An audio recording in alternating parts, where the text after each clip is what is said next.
Good Wednesday morning. Thank you for joining us today. I'm Keith Tebow from FRC Media. And as we do just about every Wednesday, we check in with Mayor Paul Coogan to see what's happening in the city of Fall River. Mayor, how are you this morning?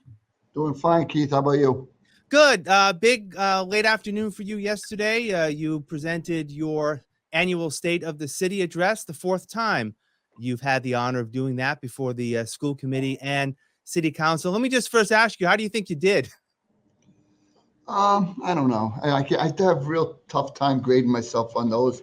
Sometimes it feels like I'm sending a message, and sometimes it feels like you're reading a laundry list. So you don't want it to be too dry, but at the same point, there's a lot of important events going on in Fall River and a lot of things happening. People, have to know that the city is definitely moving, and I think we're gonna do very well. So I guess getting the message out was important, and I definitely support that. Yeah.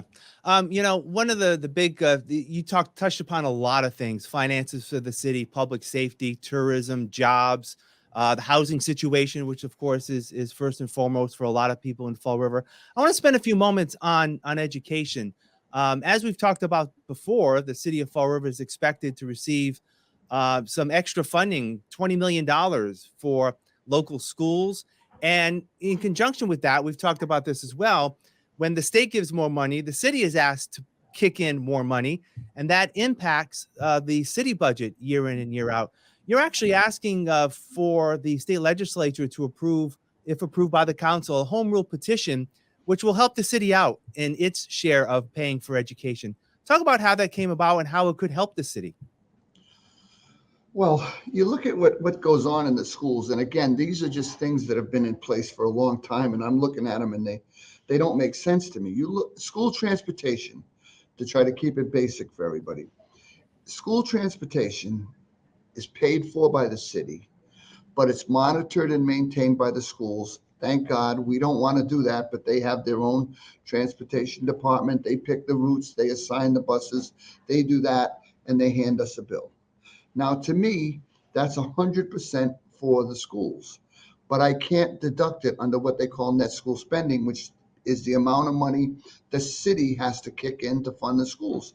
So when you look at a number like that, $11 million, which happens to coincide with the cost of the bonds we're going to be incurring on both Durfee and Diamond, that's a heck of a lot of money for the taxpayers in the city of Fall River.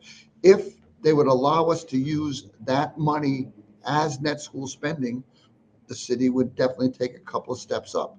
The other thing that is constantly on us is $10 million for bonding for some of our older elementary schools and for other schools. So you look at the $10 million there, the $11 million in transportation.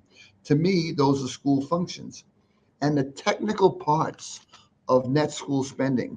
For example, and this is when I do get frustrated, I can put a kid on a bus to go to Brockton to play a basketball game, and that's net school spending. But if I put a kid on a bus from Bay Street to go to Durfee to learn math, that's not net school spending eligible.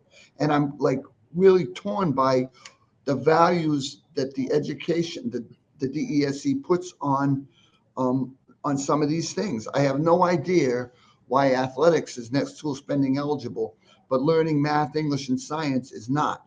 I think transportation is a school function. I believe that this is the time to address it over the next, between last year and this year, the school's funding has increased by almost $43 million. Even there, like you said, that's another, $5 million for the city, depending on what formula they use to assess us. So although I am extremely pleased that the state has gone over and above to help our school funding. They put our schools on a tremendous track. I worked in the schools when every year I got a layoff notice because we didn't have any money, and I was in danger of losing my position because of budget cuts. But we're in much, much better space now. I think it's a time for the state to address these things. And if they look at them rationally through common sense lenses, I think they're going to agree with me. Now, I do, like I said, it's a long shot. We're going to go up there and lobby for this bill. I believe that the local delegation understands where I'm coming from. I think MMA, Mass Municipal Association, understands where I'm coming from. And I think the administration, Governor Healy and Driscoll, know where I'm coming from. I think when you look at a town like Fall River, this to me just makes sense. And I'm going to work on it. And I hope that the residents understand what I'm doing. The common theme I always hear is, "Oh, you're taking money off the kids," but that's not quite true. I think attendance in the schools is as important as anything we put in the classrooms for the children. They have to get to school to learn in school, and to try to wedge one against the other, transportation and getting to school is part of education, and that's how I look at it. Yeah. So let me ask you, has this been done before in the state? Have other communities asked for some relief here? And do you think that if it doesn't pass the home rule petition part for Fall River, that at least it will spark conversations to, change the way this school funding is handled statewide? Yeah, I think it's already sparking conversations. I just think that we have to get this bill into the legislature. I got clearance yesterday from the House Counsel. I've had clearance from the Senate Counsel that at least it's worded properly and we can go forward with it. I'll probably send it down to the City Council on the next meeting and I'll make my pitch to them. I think it's important for a city like Fall River. And when you look at what's going to happen with educational funding from the Student Opportunity Act, this is an excellent time to do it.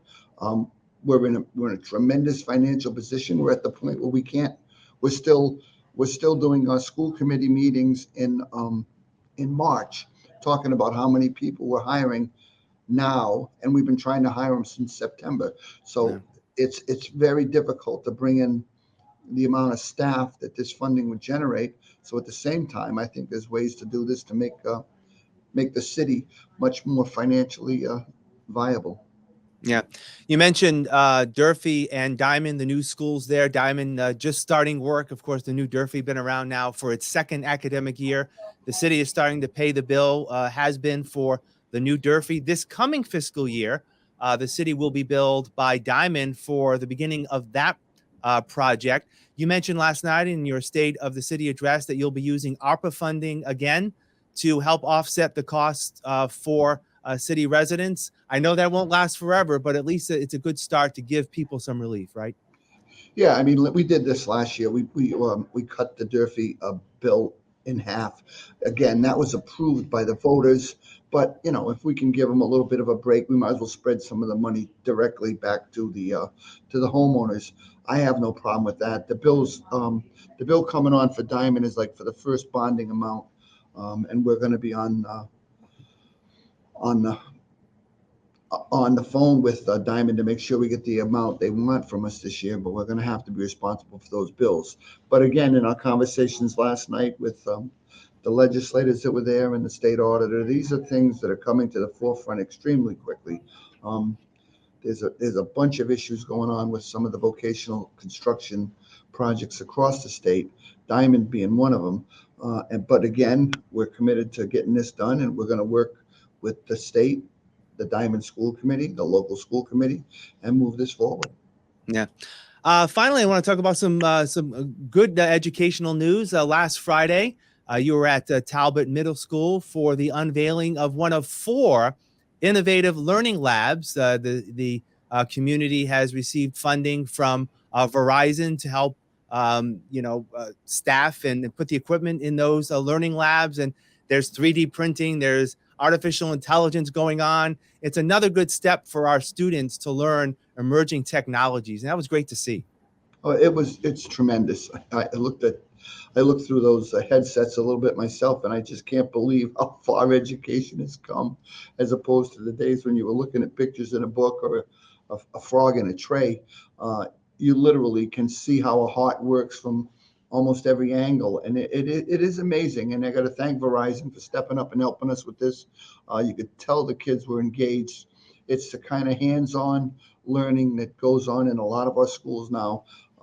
I've always said it. I think you look at an old building like Talbot, which we've put some money into with the gym, and we're going to be doing some floor work, and we're trying to upgrade those facilities. So we have the facilities for our kids. Now we just got to get programs like the one Verizon brought to the school the other day and expand the learning for the students. I think we're in a good spot. We got to strengthen some of our curriculum and our instruction, but you look at a lab like that, and it was breathtaking. I loved it. Yeah.